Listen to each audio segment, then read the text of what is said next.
आकाशवाणीचं हे नागपूर केंद्र आहे. प्रसारित करीत आहोत प्रादेशिक मराठी बातम्या.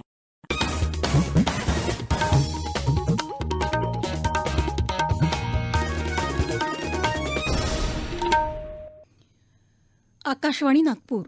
स्वाती सोनपेठकर आपल्याला प्रादेशिक बातम्या देत आहे. ठळक बातम्या. पीएम सूरज योजनेमुळे वंचित समाजात निश्चित सकारात्मक बदल घडतील. आज पीएम सूरज योजनेच्या उद्घाटनाच्या वेळी पंतप्रधान नरेंद्र मोदी यांचं प्रतिपादन. आज राज्य मंत्रिमंडळाच्या बैठकीत अनेक महत्वाचे निर्णय. राज्याच्या आरोग्य विभागातील कंत्राटी कर्मचाऱ्यांना सेवेत सामावून घेतले जाणार, तर आशा सेविकांच्या मानधनात 5,000 रुपयांची वाढ. 6 वर्षांच्या खंडानंतर राष्ट्रीय स्वयंसेवक संघाच्या अखिल भारतीय प्रतिनिधींची सभा नागपूर इथं दिनांक 15, 16 आणि 17 मार्च रोजी आयोजित. आणि रणजी क्रिकेट स्पर्धेच्या अंतिम सामन्यात आज चौथ्या दिवशी विदर्भाच्या 5 बाद 248 धावा. पीएम सूरज पोर्टलच्या माध्यमातून वंचित समुदायाला आर्थिक सहाय्य दिलं जात आहे. दुसऱ्या योजनांप्रमाणेच या योजनेचा लाभ नागरिकांच्या थेट बँक खात्यात जमा होईल. पीएम सूरज योजनेमुळे वंचित समाजात निश्चित सकारात्मक बदल घडतील, असं प्रतिपादन आज पीएम सूरज योजनेच्या उद्घाटनाच्या वेळी पंतप्रधान नरेंद्र मोदी यांनी केलं. पीएम सूरज अर्थात प्रधानमंत्री सामाजिक उत्थान आणि रोजगार आधारित जनकल्याण या महत्वाकांक्षी योजनेत चंद्रपूर जिल्ह्याचा समावेश करण्यात आला आहे. या योजनेचा प्रारंभ आज पंतप्रधान नरेंद्र मोदी यांच्या हस्ते दूरदृश्य प्रणालीद्वारे करण्यात आला. चंद्रपुरात वन अकादमी इथं झालेल्या कार्यक्रमाच्या अध्यक्षस्थानी राष्ट्रीय मागासवर्गीय आयोगाचे अध्यक्ष हंसराज अहिर, सांस्कृतिक कार्यमंत्री तथा चंद्रपूर जिल्ह्याचे पालकमंत्री सुधीर मुनगंटीवार यांच्यासह जिल्हाधिकारी, मुख्य कार्यकारी अधिकारी यांची उपस्थिती होती. देशाच्या मुख्य प्रवाहापासून वंचित असलेल्या अनुसूचित जाती, इतर मागासवर्ग आणि सफाई कर्मचाऱ्यांच्या पाल्यांकरता शिक्षणाच्या प्रभावी सुविधा, शिष्यवृत्ती तसंच सीमांत वर्गाचं शैक्षणिक, आर्थिक आणि सामाजिक सशक्तीकरण आणि अल्प व्याजदरात कर्जाद्वारे आर्थिक सहाय्यता आदी प्रयोजनार्थ राष्ट्रव्यापी स्तरावर 525 जिल्ह्यात ही सामाजिक सशक्तीकरण योजना राबवण्यात येत असून महाराष्ट्रातील 9 जिल्ह्यांचा या योजनेत प्रारंभिक स्तरावर समावेश करण्यात आला आहे.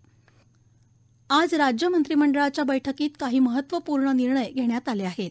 मुख्यमंत्री एकनाथ शिंदे यांच्या अध्यक्षतेखाली ही बैठक घेण्यात आली. यामध्ये मराठवाड्यातील जालना आणि बुलढाणा जिल्ह्यातील खामगाव यांना जोडणारा नवीन ब्रॉडगेज रेल्वे मार्ग आणि त्यासाठी 2,453 कोटी राज्याच्या हिश्श्यास मान्यता देण्यात आली आहे. तसंच हजारो कर्मचाऱ्यांना लाभ देत राष्ट्रीय आरोग्य विभागातील कंत्राटी कर्मचाऱ्यांना सेवेत घेतलं जाणार आहे. यामध्ये राष्ट्रीय आरोग्य अभियानांतर्गत राज्यातील कार्यरत कंत्राटी कर्मचाऱ्यांपैकी 10 वर्ष आणि त्यापेक्षा जास्त सेवा झालेल्या कंत्राटी कर्मचाऱ्यांना आरोग्य सेवेतील मंजूर समकक्ष पदांवर सामावून घेण्यात येईल.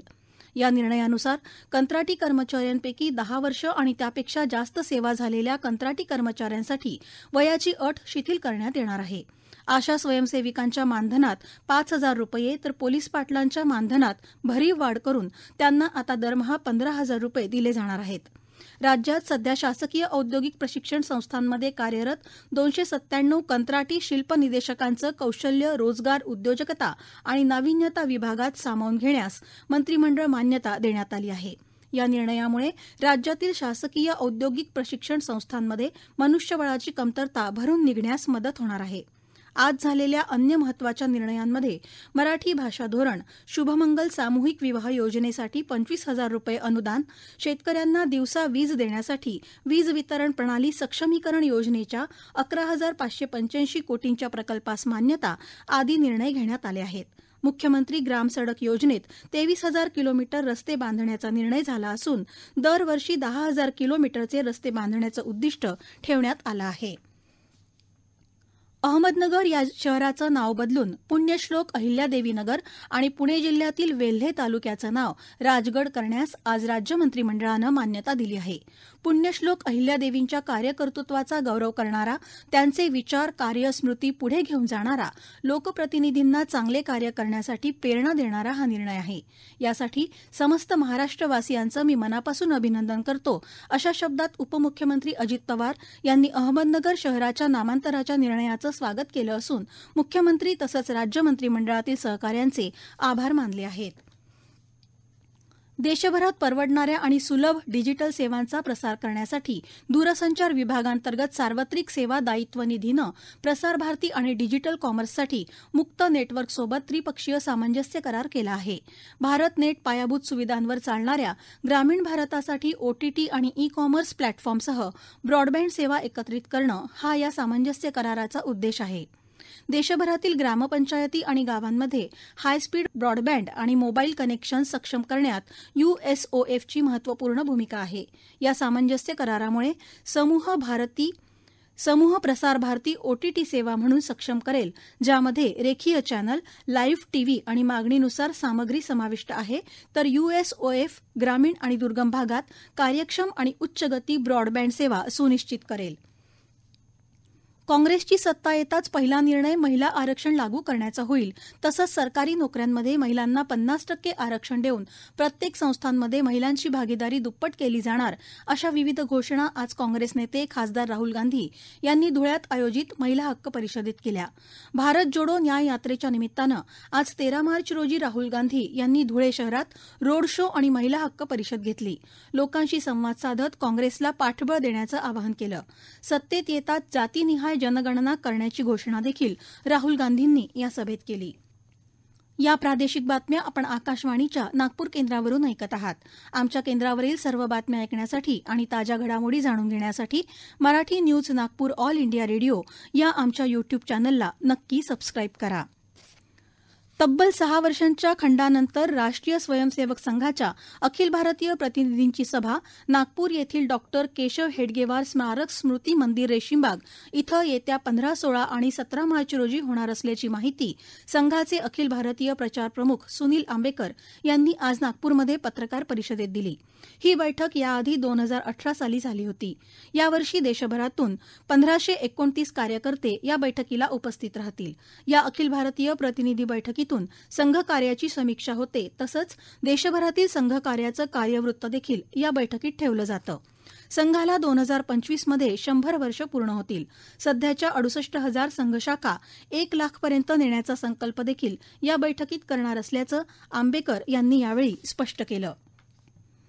बुलढाणा जिल्ह्यातील रुग्णांना केंद्र शासनाच्या आयुष्यमान भारत प्रधानमंत्री जन आरोग्य योजनेचा लाभ चांगल्या प्रकारे होत असून यामध्ये प्रथमच खुबा रोपण शस्त्रक्रिया जिल्ह्यात यशस्वीपणे पार पडली असून या योजनेचा लाभार्थींना फार मोठा दिलासा मिळाला आहे.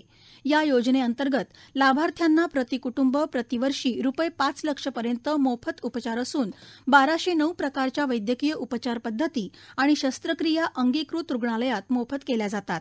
आयुष्यमान भारत प्रधानमंत्री जन आरोग्य योजनेचे बुलडाणा जिल्ह्यात सुमारे 18 लाख लाभार्थी असून त्यापैकी 38% लाभार्थ्यांनी आयुष्यमान कार्ड योजनेचा लाभ घेतला आहे.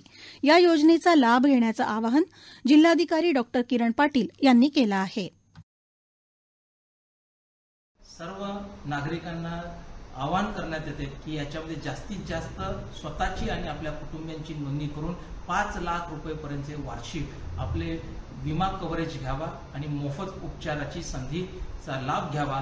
ग्रामीण भागातील ज्यांना कोणाकडे मोबाईल जर का नसेल, नोंदणी करायला जरा अडचण येत असेल तर याकरिता आपले सेतू सेवा केंद्र आहेत, आपले सरकार सेवा केंद्र आहेत, आशा ताई आहेत, अंगणवाडी सेविका आहेत, शिक्षक आहेत किंवा आपल्या घरातील अन्य जी व्यक्ती मोबाईलचं पुरेसं ज्ञान आहे ती देखील आपल्याला ह्याच्यामध्ये सहाय्य करू शकते. विशेषतः बचत गटांना आणि शिक्षकांना ह्याच्या संदर्भात विशेष माझं आवाहन राहणार आहे की प्रत्येक घरापर्यंत ही योजना विद्यार्थी आणि आपल्या बचत गटाच्या सदस्यांच्या माध्यमातून प्रत्येक गावागावामध्ये पोहोचवण्याची कळकळीची जिल्हा प्रशासनाच्या वतीने मी आवाहन करीत आहे. रणजी करंडक क्रिकेट स्पर्धेत मुंबईत वानखेडे स्टेडियमवर सुरू असलेल्या अंतिम सामन्यात आज चौथ्या दिवशी विदर्भाच्या दुसऱ्या डावात 5 बाद 248 धावा झाल्या आहेत. जिंकण्यासाठी त्यांना आणखी 290 धावांची गरज आहे. काल मुंबई संघानं विदर्भापुढे 538 धावांचं लक्ष्य ठेवलं होतं. आज करुण नायर यानं 74 धावा काढल्या तर दिवसाअखेर अक्षय वाडकर याच्या 56 धावा झाल्या आहेत. शेवटी पुन्हा ठळक बातम्या. पीएम सूरज योजनेमुळे वंचित समाजात निश्चित सकारात्मक बदल घडतील. आज पीएम सूरज योजनेच्या उद्घाटनाच्या वेळी पंतप्रधान नरेंद्र मोदी यांचं प्रतिपादन. आज राज्य मंत्रिमंडळाच्या बैठकीत अनेक महत्वाचे निर्णय. राज्याच्या आरोग्य विभागातील कंत्राटी कर्मचाऱ्यांना सेवेत सामावून घेतलं जाणार, तर आशा सेविकांच्या मानधनात 5,000 रुपयांची वाढ. 6 वर्षांच्या खंडानंतर राष्ट्रीय स्वयंसेवक संघाच्या अखिल भारतीय प्रतिनिधींची सभा नागपूर इथं दिनांक 15, 16 आणि 17 मार्च रोजी आयोजित. आणि रणजी क्रिकेट स्पर्धेच्या अंतिम सामन्यात आज चौथ्या दिवशी विदर्भाच्या 5 बाद 248 धावा. याबरोबरच हे प्रादेशिक बातमीपत्र संपलं. नमस्कार.